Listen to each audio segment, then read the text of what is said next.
I am Andy Checo. I am the managing director for PR and social at exposito and Partners, which is a integrated agency based here in New York. I also serve as a board member for the Hispanic PR Association, which is an organization I've been involved with for quite a few years, a little bit over 10 years now.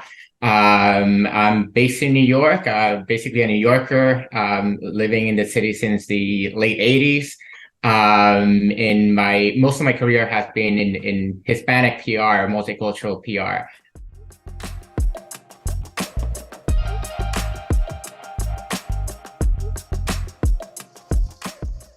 So the way I landed in PR is interesting, but at the same time not, because I feel like, PR is one of those things that most people outside of our industry really don't know what PR is.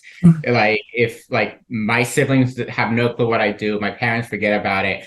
And I feel like that's the same with folks that are not within the marketing part of the industry. So when I graduated high school, I had no clue what I wanted to do. And so I went to college, independent major until my sophomore year in college, where I declared PR and international studies as majors. And then even after graduating college, I still was not sure. So I went to grad school to get a master's in Spanish after that. I made a very college and lived in Spain for a bit. And then when it was time for me to come back and actually hit the professional world and get a job, I ended up working at a marketing capacity for a healthcare company here in New York. It was a mix of both PR and marketing, but it was not until I had the opportunity to actually join a PR department at the Vidal Partnership, which at that time was the largest Hispanic agency in the US. And I was there for 6 years, but that's really where my duty was solely PR. And that's where I became sort of in love with the profession and knowing the impact that, PR practitioners can have in a particular community. And so that being a Hispanic agency, obviously I was vested into that community and I've been part of it. And I take pride in being part of the industry throughout since then.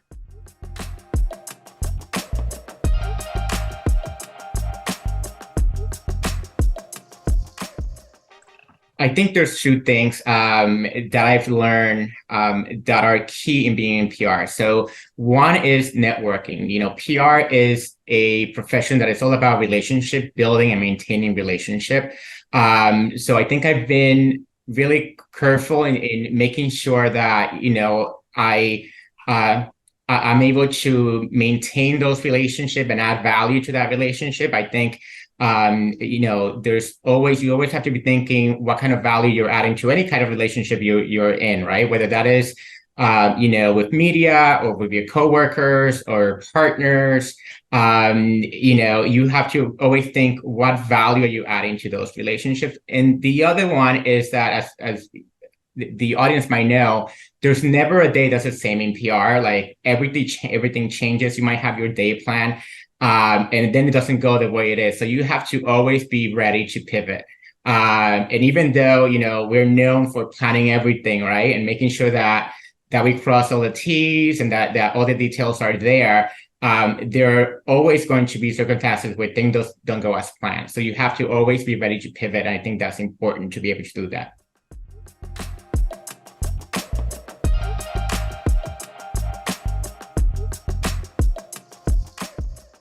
So, I'm lucky enough that I have had opportunities where the agency gives me the time to dedicate to things that I'm involved in the industry. Not only here at Dex, but at other agencies I've worked. I have been able to do the HPRA work during my day as well.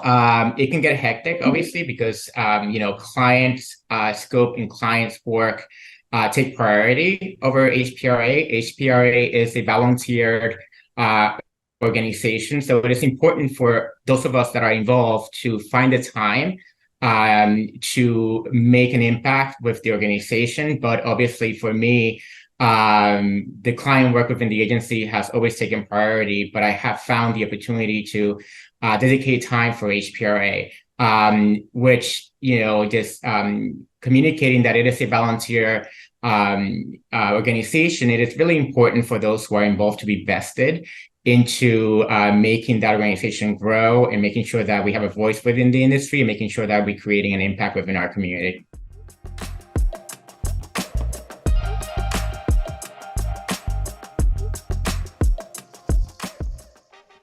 So I think it is very important to be connected to your culture. And so I came to this country when I was a kid. I was about 8 years old. But I've always have stayed connected, including to language, Spanish language, right? And so it is important that for folks that are raised or born here in the US who are Latino, you see that connection to language because that is a vehicle to their culture, right? And so even though they might not speak Spanish, they might go, if you look at popular culture now, artists like Bad Bunny and Shakira and Karol G, these are folks that they sing in Spanish, yet, their audience is global.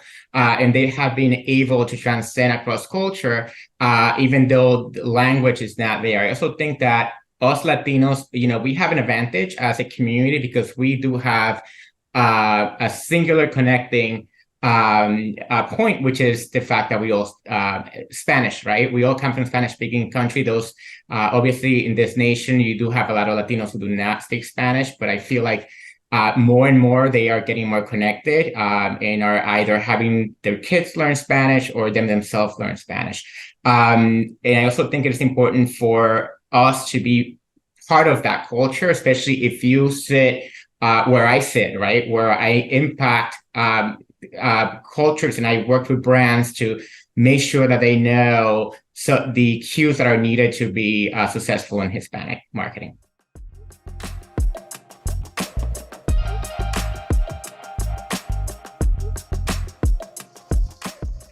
So I think imposter syndrome is something that, I don't think I have experience, and that's because I feel like you have to surround yourself with the right folks. And as long as you have folks around you that are your cheerleaders, that are, champions of what you're doing, I think you might be okay, right? But I can see that scenario happening of having imposter syndrome. So my advice is, surround yourself with folks that are there for you in your failures, in your success, and can provide honest feedback. I feel like, again, going back to relationships, I have maintained long-term relationships with folks that are always there for me, regardless of whether, I have plenty of failures and some successes as well. And that is not, I don't think that's something that happened solely because of me and my drive to create an impact. There has been a community there. But I'm able to recognize, right, that in order to have those impacts, you need people who are drivers, right? And sometimes that's me, and sometimes that's someone else who's driving those initiatives. So again, I feel like surrounding yourself with the right folks, it's sort of a key component.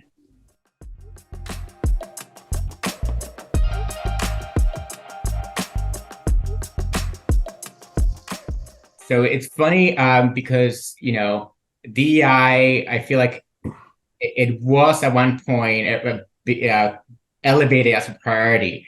And what we have seen lately is that it has been now downgraded, right? We see some companies, nixing their DEI departments. So I feel like it is at an interesting place right now, and we'll see where it goes. But DEI, make no mistake, is something that is definitely needed. It's a must-have, and I think it is. Those entities that are downplaying the significance that DEI has are really not looking into the future and really don't have a pulse into the fabric of what this country is today. Because the fact is that it is a diverse country. It's only going to get more diverse.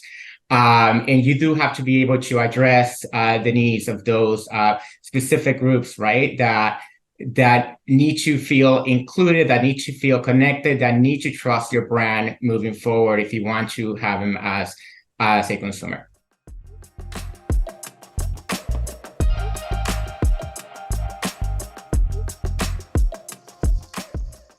So it goes back to the other question of surrounding yourself with people that keep you grounded. Sometimes you do need that external check-in or wake-up calls, right? In order to maintain and to be grounded. I was actually raised in the inner city here in New York, so I was raised in the Bronx, in a community that was just about mostly Latino. My parents at that time had no need really to learn English because they could navigate that immediate community in Spanish. In later in life, I moved to New Jersey where I live now, where it was at the time, it was a neighborhood where it was not as diverse, right? But I've always found the need, even though I don't live in the Bronx anymore, to go back and go to a neighborhood and visit restaurants, like walk around. So it's the same thing when I actually visit other cities, right? I do go into Latino neighborhoods because not only do I need to have an understanding of those neighborhoods for professional purposes, right? I feel like I get to see how other Latinos who are not Dominican like I am, who might be Mexican, who might be Argentinians, and get to learn something about their own specific culture, which, we're talking about how diverse we are as a community. And I talked about how Spanish is the one thing that we all can have in common. But, when you look at the Latino population, it's really a broad, it covers everything, right? It covers Afro-Latinos, Asian Latinos, LGBTQ. So the cross-sectional of this demographic is really unlike no other, right? Because I feel like other cultures have a little bit more similarities because they're a race, and Latinos is really not a race. We are many races. And so there's a misconception when you are Latino, where you're pigeonholed into what you should look, how you talk, your accents, which is not a reality. That's a myth, because we are so diverse, and sometimes I'm not able to tell if somebody's Latino.